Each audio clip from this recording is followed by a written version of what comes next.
I welcome you to the last session of the Dais Global Yoga Festival in association with Yoga Mission and Yogis Without Border that celebrates the International Day of Education during the Learning Planet Festival. Join us as we bring to you the interactive workshop, learning opportunity, and practicing of yoga together. Before we move on, I would like to introduce our organization, the Dais. The Dais is an organization with a vision to empower people towards a better life. The achievement of SDGs and leaving no one behind are the core objectives of the Dais, with a focus on environmental preservation, ensuring equality for all, improved education for the children and youth, and creating peaceful and prosperous world.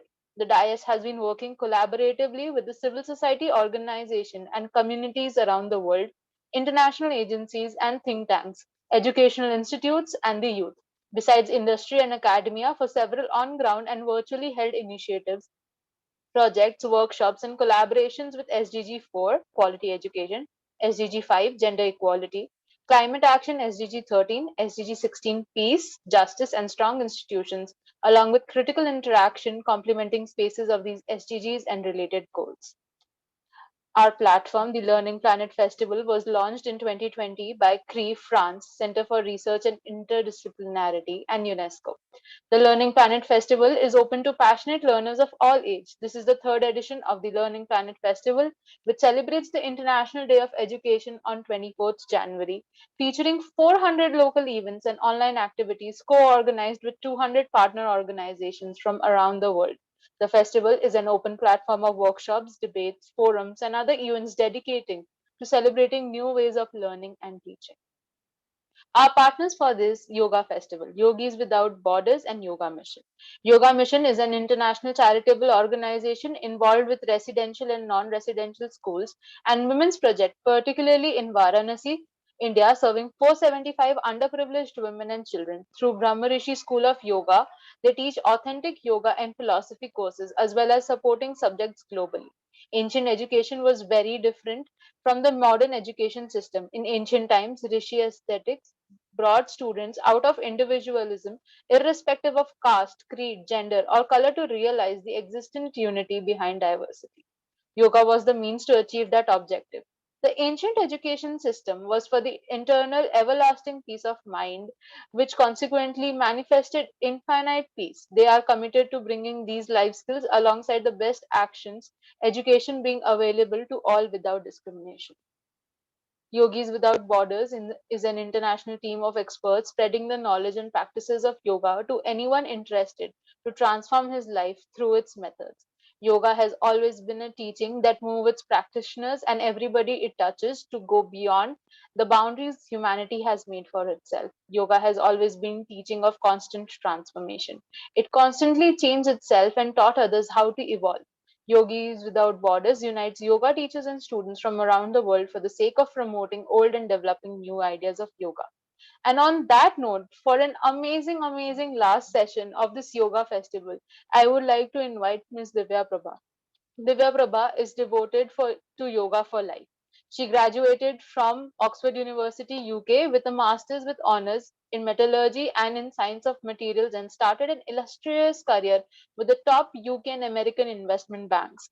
Following life changing experiences, she left this life behind, embarking on a spiritual journey with Brahmarishi Vishwatma Bawarji. She is a traditionally trained and guided in Maha Yoga, Hatha, Mantra, Laya, and Raja Yoga, as well as having had traditional Sanskrit education in Varanasi for the last 14 years, winning the gold medal for the Shastri BA equivalent course and coming top of her university class during her further studies in Prachin Vyakaran on the Acharya course MA equivalent. She has broadcast lectures and taken part in the discussion on the radio and continues to teach in India as well as internationally.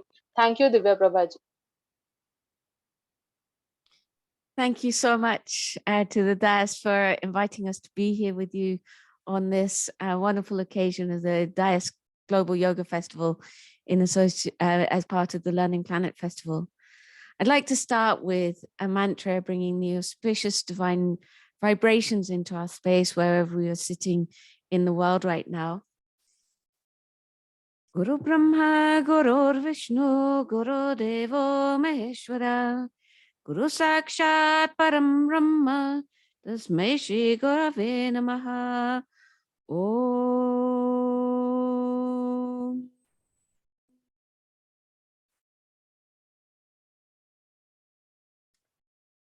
So thanks to all of you who've been with us over the last 3 days at our multitude of sessions. We've had three themes over the 3 days. The first day being wellness and well-being, and perhaps some of you may have had a chance to attend the sessions about the importance of yoga in modern life and its place in modern life.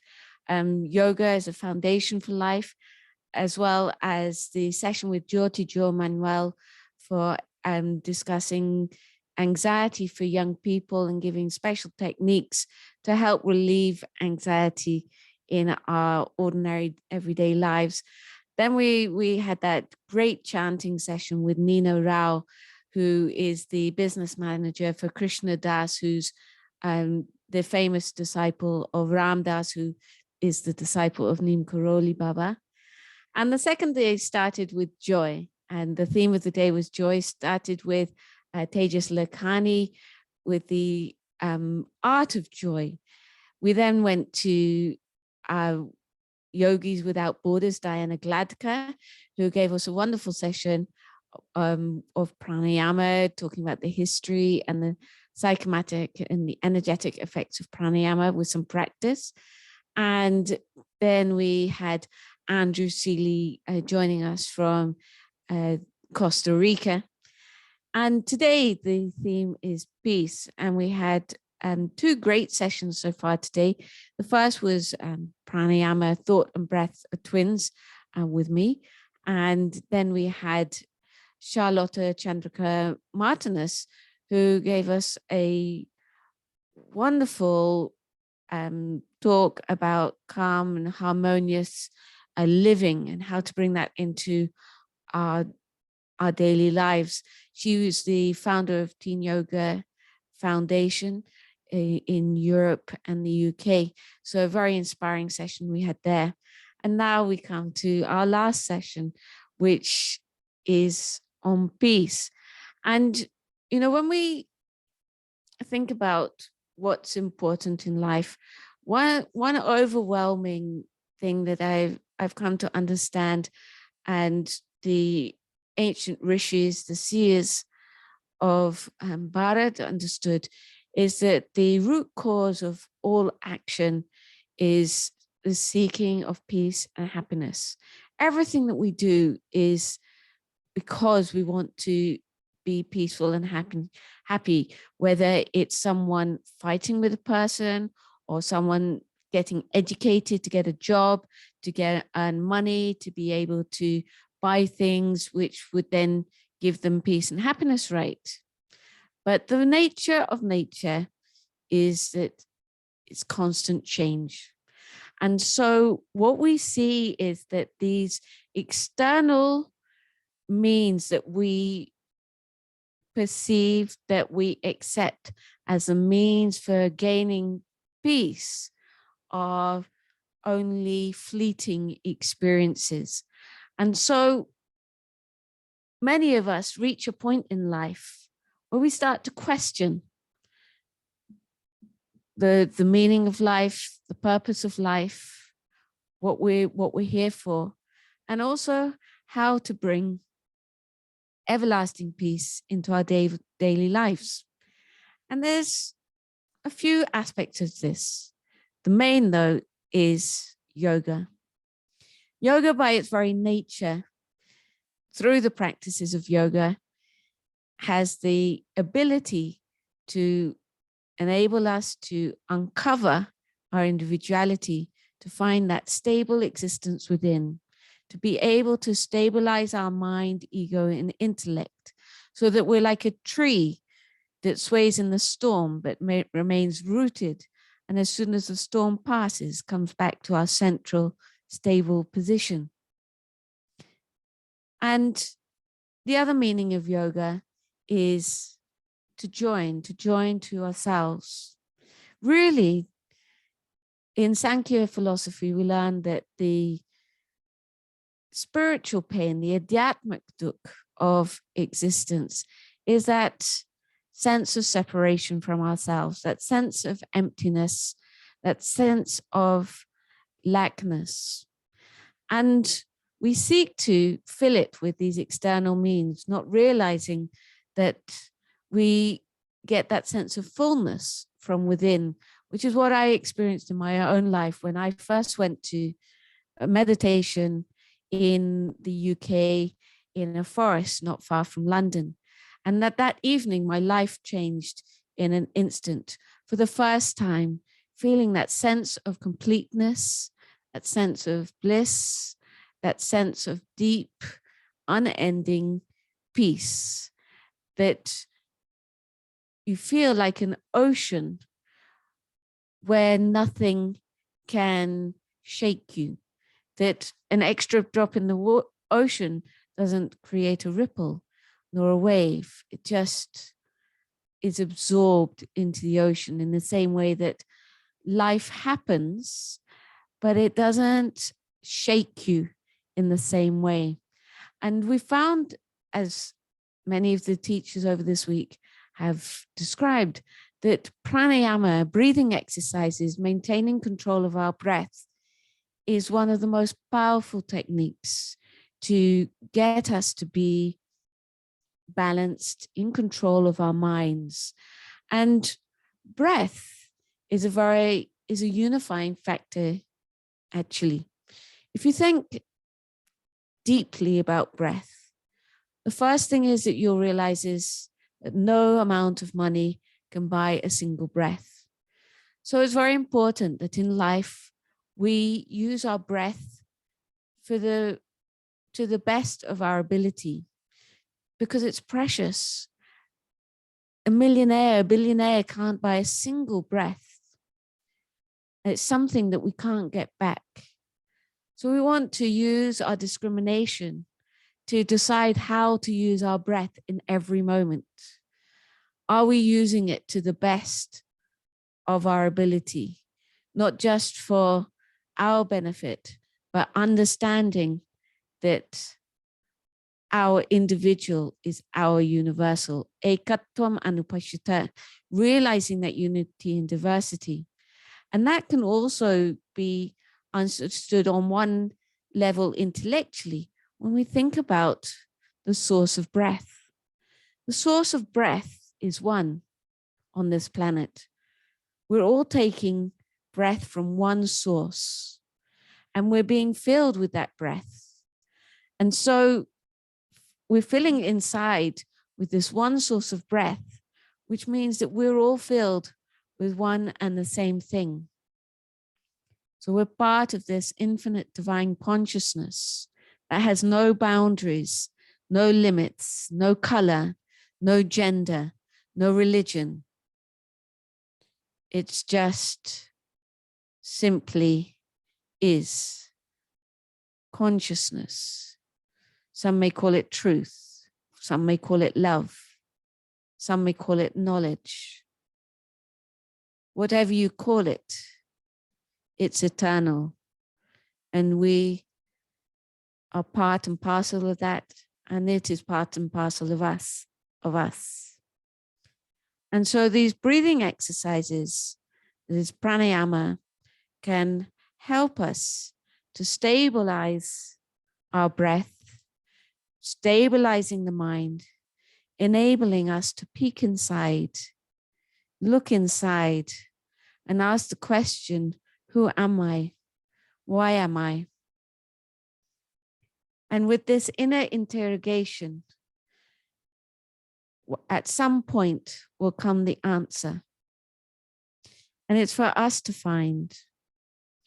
And so the responsibility is with us. Confucius himself said, if man wants to change the world, man must change first. And as we get closer to our real selves, enabling ourselves to see within, to connect to that universal consciousness, we get to be able to have the understanding of what nature actually is, what every aspect of human existence and nature itself is. And it gives us a deeper connection to this manifestation that we live in.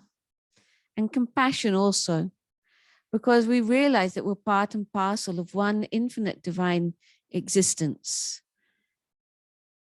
And really, we're like a mirror of what is in front of us. And as we get to that level of understanding, we no longer seek to accumulate, but realize to share what we have, to share the individual talents. And each one of us has something special that makes us us. And like there are 10 fingers on our hands, each finger plays a different role of picking up an item. Without the thumb, it's not so easy to pick up that item. We need every finger to be able to complete our daily life. And in the same way, each single one of us has a particular role in this life.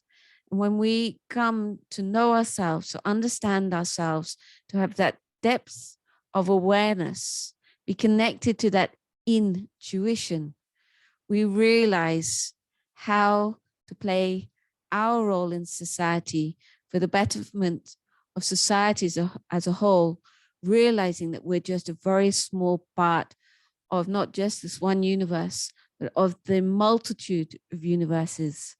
So coming together, dissolving our conceptual boundaries, our individual opinions, to work together for not just a better world or a better country or a better community, but for a better universe, a better multiple of universes, working together, realizing that oneness, realizing that unity in diversity is just waiting for us to turn our eyes to that existence where we have that stability and that deep, unshakable sense of peace and contentment and happiness within, which is really what we all seek. And one by one, we can bring that into our communities and our families and to our countries. And in this way, we manifest a better life for all. So what we're going to do now is we're going to do a little bit of meditation. And I invite you to join us together, whether you're on the live streams or enjoying this as a recording. I'd like you to sit comfortably wherever you are. You can be in a chair, on a cushion on the ground, or a sofa, wherever, whatever suits you. And I'd like you to close your eyes. The Vedas tell us, Ashta Chakra Naudwara Devanam Purayodya, that we have 9 gates, 2 eyes, 2 ears, 2 nostrils, mouth, and 2 lower gates. We want to close these so that our energy is collecting within. We want to keep our mouth closed, our 2 eyes closed. Sitting in a comfortable posture, we can perhaps close the front lower gate. Have your hands resting in your lap in Brahma Mudra, just with your palms over each other and the thumbs joined together, or in Gyan Mudra with your thumb over your first finger, thumb representing the intellect, the first finger reflecting the ego. So when we point that finger, remember we have 3 arrows pointing back at us. So we want to bring that ego under control, bringing the thumb on top, and we can rest the back of our hand on our knees. And we're going to chant Om. Om is a universal sound, which is naturally uplifting. Linguistically, we know that is striking at the throat, U at the lips, and Ma, the is, if you feel that, you can feel it at the top of your nasal passages. So this is a sound that naturally gathers our consciousness together and enables us to traverse the mind, the ego, centralizing in intellect. We consist of 8 chakras. These are subtle energy centers. And you can appropriate them to the first, the Muladhara at the base of the spine, the second, the Swadhisthana at the pelvic area, the third, the Manipur at the navel, the fourth, Anahat at the middle of the chest, the fifth, Vishuddha at the throat, the sixth, Lalana at the palate, the seventh, Agya, and the final, the 8th, Brahmachakra. This is described in the Atharvaveda, which is so many thousands of years old. And yet, seems like we're learning new knowledge today and every day. So we're going to chant Om 3 times, imagining that the first Om goes from the base of the spine to the middle of the chest, the Anahat. The second from the Anahat to the Agya chakra, and the third from the Agya to the Brahma chakra. After that, if you like, you can continue to chant Om until you feel like going into silent meditation. We'll be practicing silent meditation because as long as I speak or have some music or something playing, you get pulled out into the physical through the sound in the ears. And what we want to do is go inside, to peek inside and find that permanent place where we experience that infinite love, that infinite peace, and infinite knowledge. So we'll chant Om 3 times now.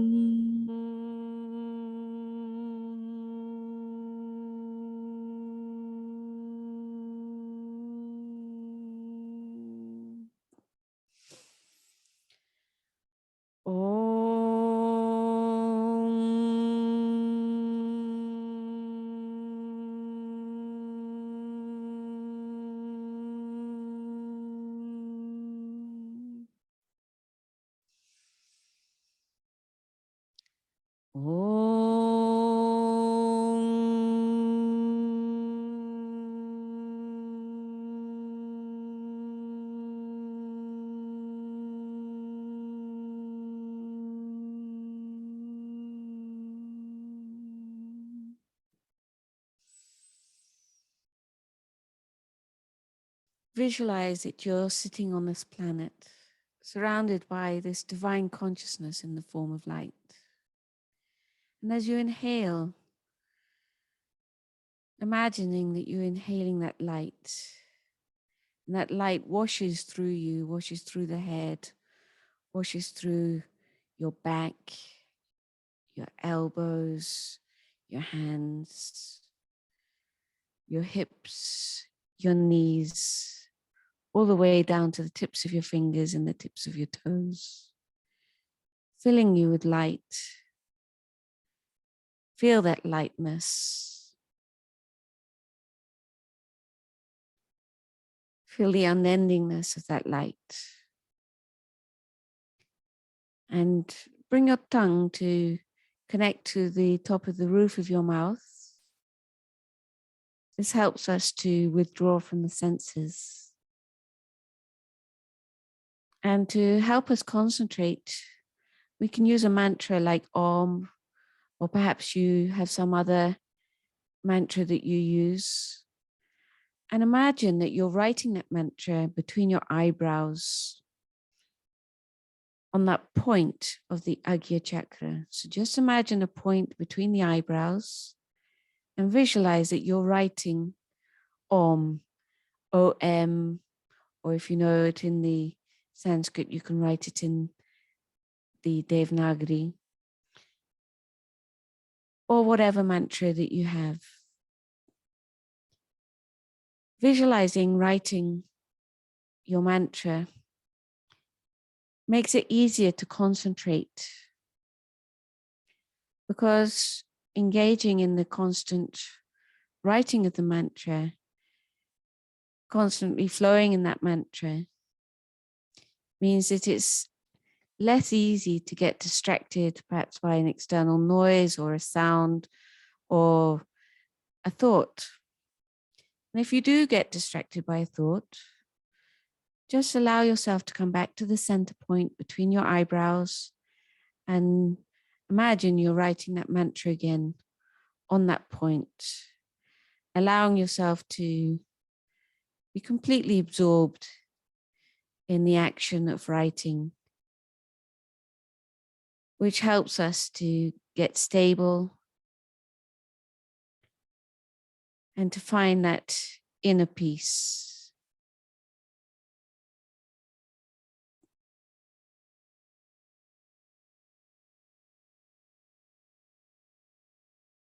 Allow your breath to be gentle and calm and be completely focused to the exclusion of everything else, becoming one-pointed on that mantra between the eyebrows.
Purnamadaha Purnamidam Purnat Purnamudachyate Purnasya Purnamadaya Purnameva Vashishyate. Om Shanti Shanti Shanti.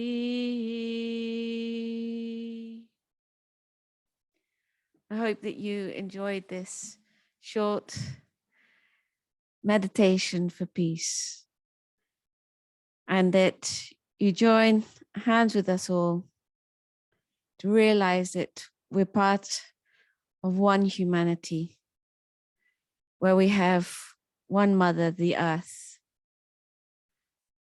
and one father, that manifestation.